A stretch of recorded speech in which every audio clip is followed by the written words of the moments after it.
Voici Louis-Philippe Brûlé. On est de retour à l'émission. Il y a une nouvelle qui a attiré mon attention, même si ça ne se passe pas ici en Outaouais pour l'instant. On apprenait en fin de semaine que 46 000 doses de vaccins contre la rage seront dispersées dans des forêts du sud du Québec. On parle de l'Estrie et de la Montérégie. Pourquoi? C'est parce qu'on a constaté des cas de rage chez des ratons laveurs du Vermont à une dizaine de kilomètres de la frontière avec le Québec. Pour nous en parler ce midi, Patrick Filion, microbiologiste et professeur au Cégep de l'Outaouais. Salut Patrick! Salut LP. Je pensais qu'on mettait des cages pour capturer les ratons laveurs et les vacciner par la suite. C'est pas le cas. Explique-nous comment les autorités procèdent, Patrick. Oui, dans le fond, LP, si on voulait capturer les animaux comme tels, ça deviendrait vraiment difficile parce que, bon, il y en a des milliers, ils sont dispersés sur tout le territoire. Donc, ce qu'on va faire, c'est qu'on a des petites capsules qui contiennent une espèce de petite croquette là, que l'animal va manger. Donc, il y a une odeur qui se dégage de la capsule. Le raton laveur, les renards, les moufettes vont les trouver, vont les manger. Et en les mangeant, il y a c'est un principe vaccinal, dans le fond. Donc, l'animal mange la capsule et va se vacciner contre la rage. Wow. Donc, on sait qu'on ne va pas atteindre tous les animaux, toutes les moufettes, tous les ratons, mais si on en rejoint aussi les ratons, trouvent eux-mêmes la capsule et se vaccinent, donc ça va limiter la propagation vers ces animaux-là. Donc, c'est une façon plus facile, je vais dire comme ça, de vacciner là, une grande quantité d'animaux pour éviter justement que ces animaux-là, peut-être enragés, atteignent les quartiers où les gens habitent, les animaux de compagnie, les chats, les chiens, etc. Donc, on veut vraiment limiter la propagation de la rage de cette façon-là.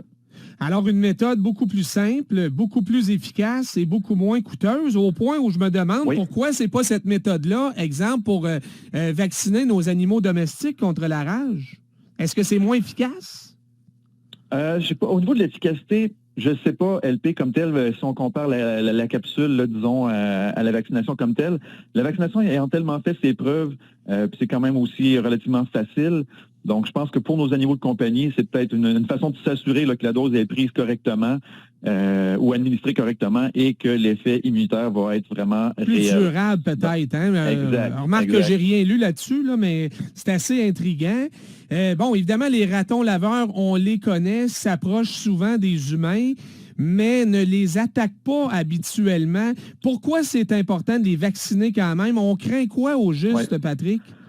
Oui, dans le fond, c'est la crainte principale, c'est que ces animaux-là, une fois enragés, donc vont peut-être être moins craintifs envers les humains, vont s'approcher et ou vont attaquer soit directement des personnes ou leurs animaux de compagnie qui, eux, par la suite, donc si ton chat, ton chien s'est fait mordre par un raton ou par un autre animal, arrive dans la maison, si ton animal n'est pas vacciné, il peut s'en prendre à toi par la suite.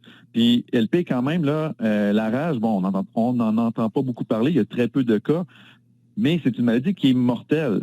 Si c'est pas traité rapidement, on s'en sort pas de la rage. Là. C'est un taux de mortalité pratiquement de 100% si rien n'est fait. Donc, et rapidement, je pense, hein? Oui.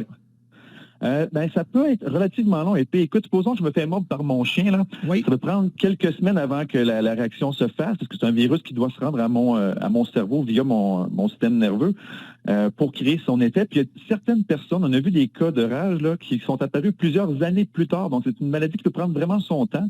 Mais dans, je veux dire, 75-80% des cas, c'est dans les premières semaines, là, suite à la morsure ou la blessure, que le virus va s'activer et malheureusement, comme je l'ai dit, là, la maladie va être mortelle. Donc, ce qu'on veut, c'est vraiment limiter la propagation dans les animaux sauvages pour éviter que ça se rende à nos animaux de compagnie puis qu'éventuellement, ça se rende même à nous.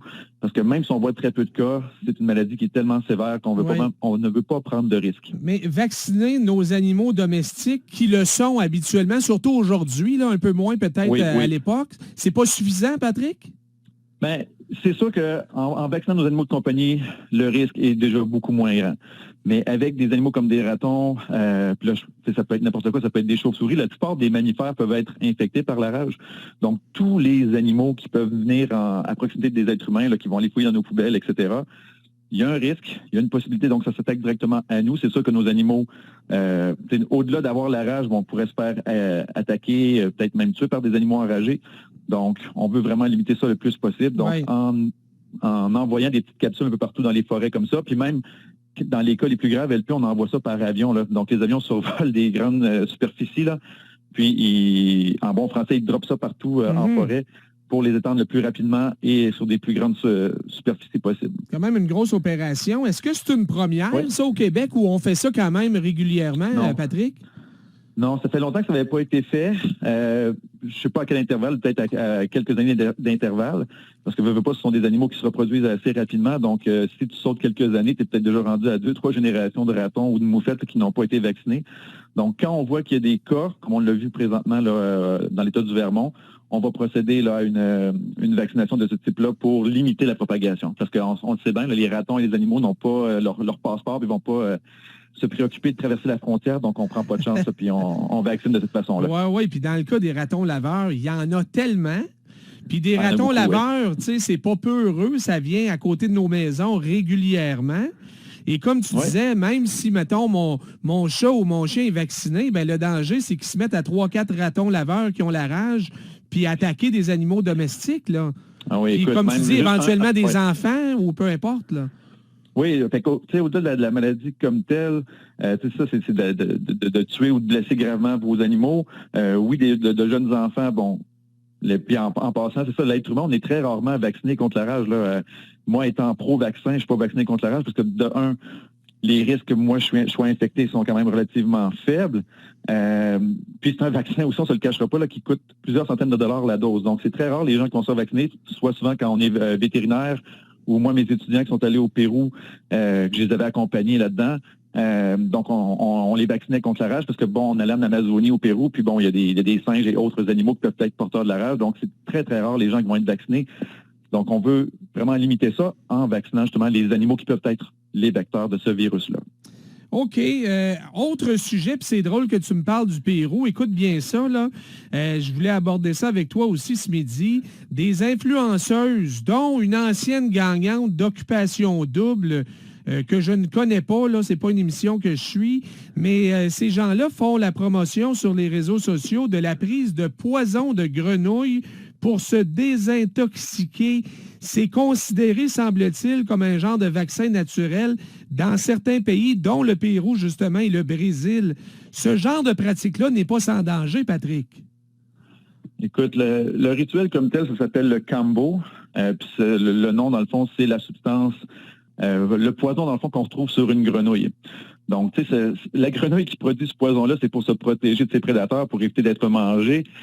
Et là, il y a des personnes, donc c'était des rituels chamaniques, là, des habitants de ces pays-là, qui font ça. Mais là, on a des influenceuses québécoises qui ont commencé à faire ça et à en faire la promotion sur les réseaux sociaux. Et là, il faut comprendre, c'est un poison, là. Donc, c'est pas quelque chose d'anodin. Il peut avoir des conséquences graves. Donc, il paraît qu'on se vomit le corps quand on prend ça, là. Ben, c'est ça. Écoute, donner un exemple bien simple que les gens vont comprendre, LP, là. Si moi, par exemple, je bois trop d'alcool avec mes chums une fin de semaine, ou si je mange quelque chose puis je fais une intoxication alimentaire, mon corps va réagir pour me débarrasser de ce poison-là ou de ces substances-là. Okay? Parce que j'ai trop bu, je vomis. Si j'ai mangé des trucs contaminés, je vomis.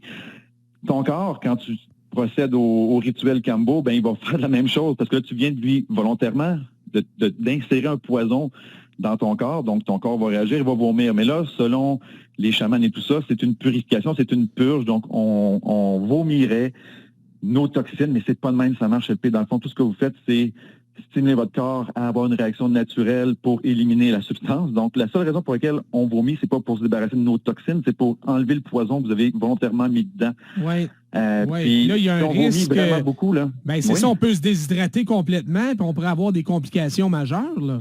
Ben oui, ben il y a un risque mortel, de un, ça c'est peut-être le pire, on va commencer par ça. Mais tu sais, en déshydratation, quand tu vomis beaucoup, ben tu as plein d'acidité qui va être en contact avec ton œsophage, avec ta bouche, fait que tu peux faire des ulcères, tu peux faire des perforations d'estomac, d'œsophage. C'est pas anodin, c'est vraiment épouvantable. Puis on vend ça comme quelque chose de miraculeux pour la santé, pour détoxifier. Les seules façons de détoxifier votre corps, c'est fait de façon naturelle, c'est votre foie et vos reins, là. Fait qu'il y a rien qu'on va consommer, qu'on va boire, qu'on va s'injecter, parce que le Kambo est comme injecté on fait des brûlures sur la peau des personnes, puis on dépose directement le poison de grenouille dans les plaies causées par ces brûlures-là. Puis après quelques minutes, les gens, c'est ça, là, vont commencer à avoir de la fièvre, vont vomir. En tout cas, je peux même pas imaginer quelqu'un qui volontairement va faire ça, mais parfois, on est prêt à croire n'importe quoi, donc on va vouloir se purifier, mais la seule chose que vous faites, c'est mettre votre santé en danger en absorbant un poison qui est fait pour repousser les prédateurs, puis nous, volontairement, on va se l'injecter. Donc, mais tu sais, ce qui m'inquiète, puis c'est pour ça que je t'en parle ce midi, c'est que les influenceuses en question là, sont suivies par des dizaines de milliers de personnes sur TikTok, puis Instagram, et etc. Là. Oui, exactement. Donc, puis beaucoup de jeunes qui nous écoutent probablement pas ce midi. Ben, c'est un peu ça le problème, c'est qu'on va rejoindre des gens qui sont peut-être un petit peu plus crédules face à ce genre de choses-là. Donc, ils vont y croire, qu'ils vont vouloir l'essayer. On fait confiance à des personnes qu'on admire. Je sais pas comme je suis pas très porté sur les influenceurs. Je préfère disons. Ben, t'en as été un, Patrick, pendant la pandémie. Oui, on peut voir ça comme ça. Un influenceur de la science. Un influenceur qui a étudié là-dedans, qui connaît ce dont il parle. Là, on parle d'une personne qui, je ne sais pas c'est quoi ses qualifications, mais qui a été connue pour ses apparitions dans des émissions télé-réalité. Donc, peut-être au niveau médical, c'est peut-être pas la sommité dans le domaine. Donc, est-ce qu'il faut comprendre aussi que peut-être la personne qui fait ça a peut-être un produit à vendre, donc peut-être que parce que je sais que une autre influenceuse, Victoria Colt, je ne sais pas trop, elle qui a procédé au processus, là, elle vend justement l'expérience, ça coûte 200 ou 300 $. Oui, c'est ça. C'est ça. Fait que c'est un produit à vendre. Là, fait que c'est rien de miraculeux. Si elle en tire un profit, je pense que c'est plus ça qui l'intéresse. Donc, il faut que les gens soient conscients. Si c'est quelque chose vraiment que vous considérez, écoutez, parlez-en à votre médecin ou à votre psychologue. Là, je ne sais pas c'est qui que vous devez aller voir parce que vous avez peut-être besoin de vérifier vos priorités, on va le dire comme ça, mais c'est ça, c'est un petit peu étrange de voir ça, que c'est ouvertement divulgué comme ça, mais je pense que c'est pour ça que la personne fait ce rituel-là seulement au Mexique. Là, je pense qu'on ne pourrait pas faire ça ici, de toute évidence. Là, il y aurait des gens qui s'en mêleraient sur pratique illégale de la médecine ou je ne sais quoi. Là, donc c'est ce qui me dépasse, moi, Patrick, puis je ne veux pas repartir le débat sur les vaccins, là, mais il y a des gens là, qui avaient peur, comme la peste, des vaccins, là, de toutes sortes de vaccins, mais qui sont prêts à essayer des affaires comme ça. Là. C'est ça. Je ne veux pas me faire vacciner parce que je ne sais pas ce qu'il y a dedans, mais je vais me faire injecter un poison de grenouille. Puis probablement qu'ils ne savent pas plus ce qu'il y a dedans, mais parce que c'est vendu par quelqu'un de façon naturelle. Puis tu sais, LP, être naturel, c'est pas nécessairement bénéfique. Là. Je veux dire, le cyanure, c'est une substance naturelle, puis c'est le poison, un des pires qu'on connaisse. Fait que, tu sais, naturel, là, ça veut pas dire santé. Quand même, là. Exact. Non, exactement. Ouais. Merci, Patrick, pour la mise au point. J'apprécie. Ça me fait plaisir, LP. Bonne journée. À bientôt. Patrick Filion, microbiologiste et professeur au Cégep de l'Outaouais.